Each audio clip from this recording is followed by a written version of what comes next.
చంద్రబాబు తీరుపై పవన్ కళ్యాణ్ తీవ్ర అసంతృప్తి. పొత్తుపై ఎఫెక్ట్. మరిన్ని వార్తల కోసం మన ఛానల్ని సబ్స్క్రైబ్ చేయండి మరియు లైక్ చేయండి. ఏపీలో అసెంబ్లీ ఎన్నికల సమయం దగ్గర పడుతుండడంతో రాజకీయాలు వేడెక్కుతున్నాయి.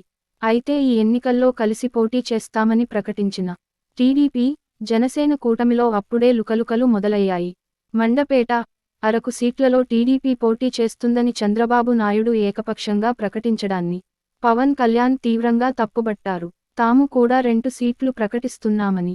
రాజోలు, రాజానగరంలో జనసేన పోటీ చేస్తుందని ప్రకటించారు పవన్ కళ్యాణ్. జనసేన కార్యాలయంలో గణతంత్ర వేడుకల అనంతరం మీడియాతో మాట్లాడుతూ ఈ వ్యాఖ్యలు చేశారు పవన్ కళ్యాణ్. 2 పార్టీలు పొత్తులో ఉన్నప్పుడు మిత్రధర్మం పాటించాలి. కానీ టీడీపీ దానిని విస్మరించింది. మాతో సంప్రదించకుండా 2 సీట్లను ప్రకటించింది.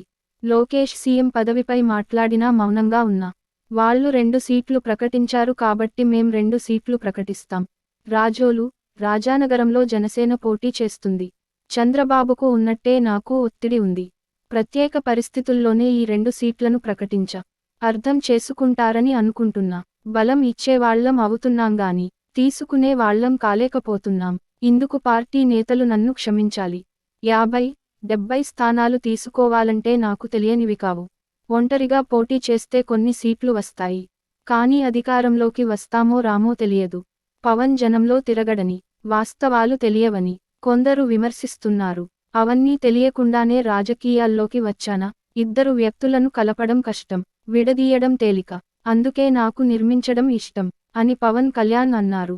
అంతేకాదు, పొత్తులో ఎన్ని సీట్లు తీసుకోవాలో తనకు స్పష్టంగా తెలుసని పవన్ కళ్యాణ్ పేర్కొన్నారు.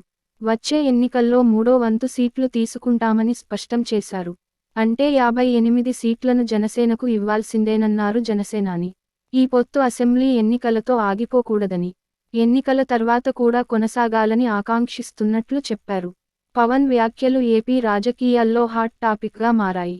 ఈ వ్యవహారంపై చంద్రబాబు నాయుడు ఎలా స్పందిస్తారో చూడాలి.